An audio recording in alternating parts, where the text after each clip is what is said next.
Hi there. I hope that you can hear this okay. I'm doing the videoing outside and there is a little bit of wind, but I'm hoping it will be okay. So, what I want to talk to you about today is that whole thing that makes dog training or indeed learning anything at all new really hard, and that is that it's just emotionally difficult to do something new. Doing something new challenges us a lot. So what you might find is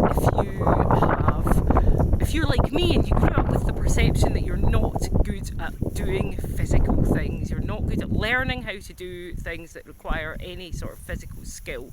If that is you, that was certainly me, then to start trying to learn anything about dog training immediately will make you think, well, I can't learn this because it's difficult. As soon as you hit your first snag, you go, well, of course I can't learn how to do this because it's a difficult thing to do.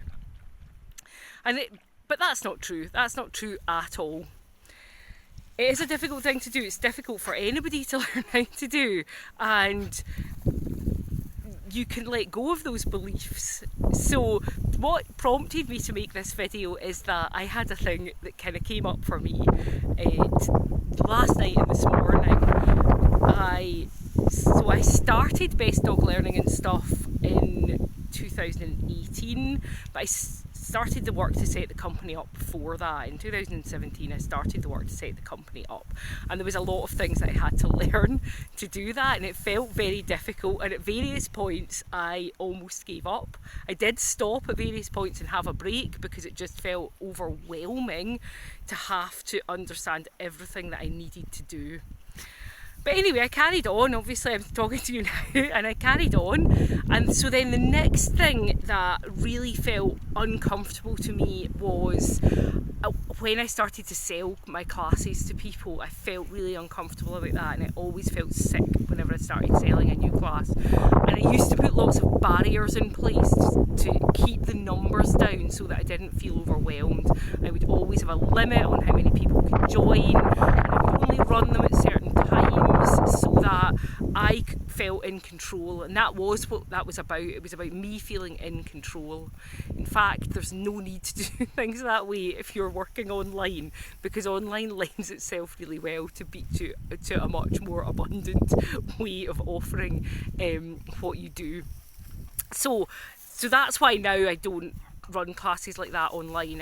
My online classes are available all the time, and people can buy them when they need them, and they can get help from me whenever they need them, because I've moved past that particular block. But now my big block now is not feeling secure, not feeling like I've got enough money to live on, and I'm not going to have enough money to live on. This is my new big blocker, and the reason that this one is coming up so much for me is because at the start of this year I gave up my job to work full time for Best Dog Learning and stuff. So of course I've got all these anxieties coming up because this is where all my money's coming from, and it's interesting to me because I'm working my way through all of this, because to me this is just a normal part of doing something new. I've done new things quite a lot throughout my life, and to me this is just a normal part of doing something new. And what I need to do is write things down every so often. I've got a free thing that I give away on my website about keeping diaries for dog training and how useful they are. And there is something about writing things down that does just make it, puppy, you go, that does just make a difference. So what came up for me was an ex-colleague of mine sent a message to our shared WhatsApp group that we keep so that we can all be in touch, and it said there's a job going in my team, and I wondered if any of you would like to apply for it, because I think that, pretty much any of you would be really good. So just in case any of you are interested in applying. And I had a look at the job, and the company he works for is excellent. They're a fabulous employer. And I had a look at the job advert, and I went, I could do that. That looks like, and actually that would be a really interesting job. It looks great. And then I thought, maybe I should apply. And the only reason I thought maybe I should apply is because I'm in this state of anxiety about not feeling secure. And and obviously things that don't feel nice you want to escape from. It's the same thing. Well, that's why that's why positive dog training works so well, because what we all want to do is move towards things that make us feel good and move away from things that make us feel bad. And of course I want to move away from this feeling of insecurity. I don't enjoy it at all. So I briefly thought I should apply for that job, that would be awesome. And I went, what on earth am I thinking of? Of course I shouldn't apply for that job. I love my business, absolutely love the work that I do. I'm so excited about where it's going to go, and although it feels a little bit insecure at the moment, there's no reason that will continue. I have every confidence that it will continue to grow and will give me a great deal of security, and certainly more security than working for somebody else.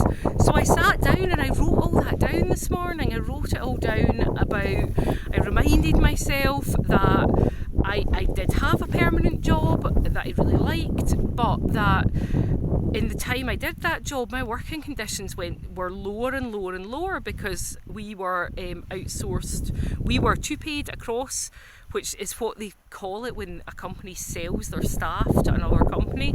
So we were two-paid across to an outsourcing company, and our working conditions dropped dramatically. Work wasn't as nice as it had been, and I reminded myself then that we were then two-paid to another outsourcing company who promptly made us all redundant, every single one of us, and made no real effort to retain the skills that they had in us.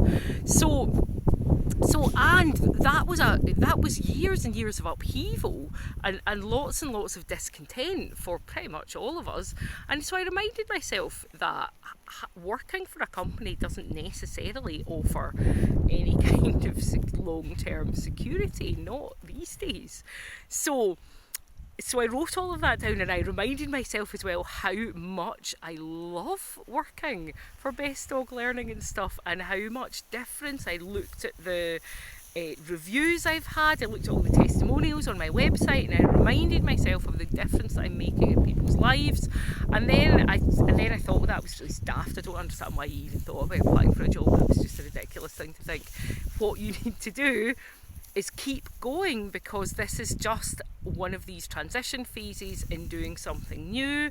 So I left my job at the end of January this year, so I haven't really been fully employed by myself for all that long, and that's why I still don't feel secure, even though there's actually no real reason that I shouldn't feel just as secure as I would in any other job. And I'm also learning. I'm actively, it's not even as though I'm just sitting around hoping that people will find me. I'm actively engaged in learning things that will help me help the people that I can help find me and come and get my help. So it's not even as though I'm passively sitting around waiting for things to improve. I'm actively working on it, and I'm learning lots of new things, and some of those don't feel very comfortable. So if you have a dog who's a problem, really, really similar things can happen. Particularly, I mean, dog training is a I think a particular time when this happens, because often you are training your dog for months and months and months, and it doesn't feel like it's making any difference. And that's the reality of it. And some of that is because it's very hard to remember the good things that happen, and some of that is because dog training does take time, and if you're dealing with a behaviour problem or something like high pre-drive, where it's not a behaviour problem but it is part of who the dog is, if you're working on things like that, good puppy, if you're working on things like that, then yes, you are working away for a long period of time, and you are constantly having to adjust what you're doing. And it can feel as though you're not getting anywhere. And then if something goes wrong, of course, if something goes wrong, your brain seizes on it as proof that you cannot make improvements. And it's not proof that you can't make improvements.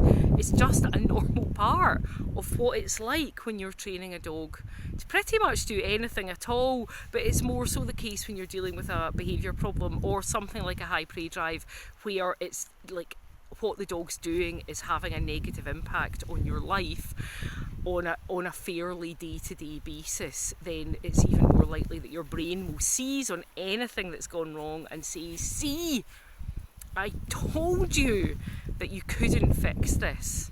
And with dog training as well, you also have the challenges of friends and family saying to you, you know you can't do this. Or, well, my friend had a dog like that and they could never make it any better. Or a lot of things that are just, they're trying to help you, but people try to help you by keeping you the same all the time. One of the ways that people try to help you is they try to protect you from feeling disappointed if things don't go well. And they do that by encouraging you not to try and make changes. And they're not doing it to be horrible to you. They really are not doing it to be horrible to you. They're doing it to try and help you. But what it does is it limits what you think is possible. And when you think something isn't possible, then usually it isn't possible. So whenever I'm working on a dog training issue, and if it's something that's difficult and that people have told me is difficult, then what I do is I try to keep a diary so I can see if I am making any progress, and I also try to keep an open mind about what is possible. If you've been following me for a while, you'll know about my bull mastiff Kalgakis, who was very aggressive to other dogs, and the problem started when he was an adolescent.